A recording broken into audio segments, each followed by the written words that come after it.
Hello, everybody. Welcome to today's devotion for September 19th. Today's devotion is titled Faithful but Not Forgotten, and the Bible reading is from Hebrews chapter 11, verses 32 to 40.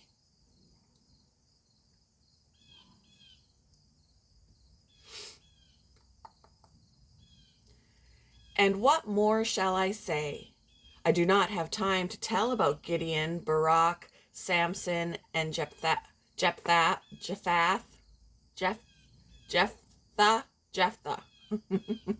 about David and Samuel and the prophets, who through faith conquered kingdoms, administered justice, and gained what was promised,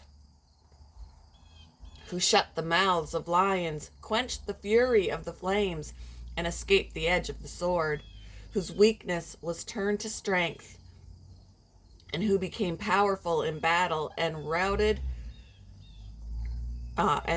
foreign armies. Women received. Okay, I gotta read it proper. Women received back their dead, raised to life again. There were others who were tortured, refusing to be released so that they might gain an even better resurrection. Some faced jeers and flogging, and even chains and imprisonment. They were put to death by stoning. They were sawed in two. They were killed by the sword. They went about in sheepskins and goatskins, destitute, persecuted, and mistreated. The world was not worthy of them. They wandered in deserts and mountains, living in caves and in holes in the ground. These were all commended for their faith, yet none of them received what had been promised, since God had planned something better for us, so that they only together... Since God had planned something better for us, so that only together with us would they be made perfect.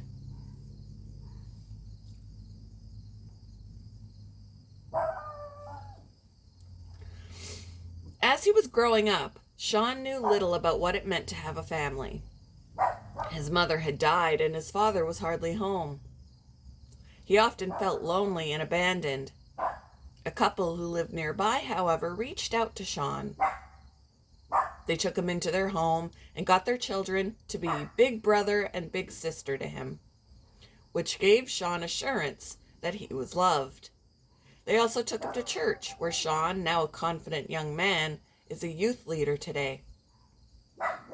Although this couple played such a key role in turning a young life around, what they did for Sean isn't widely known to most people in their church and family. But God knows.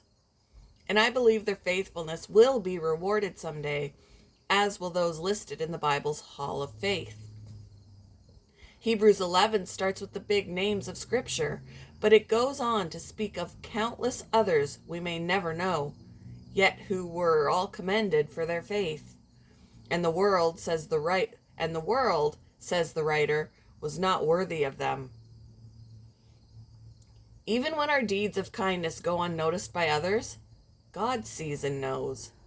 What we do might seem like a small thing, a kind deed, or an encouraging word, but God can use it to bring glory to His name, in His time and in His way.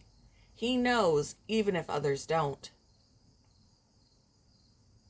What is one simple thing you could do for someone today?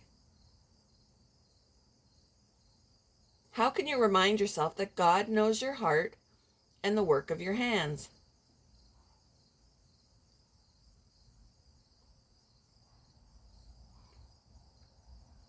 Thank you for joining me for today's devotion, and I hope you all have a wonderful day.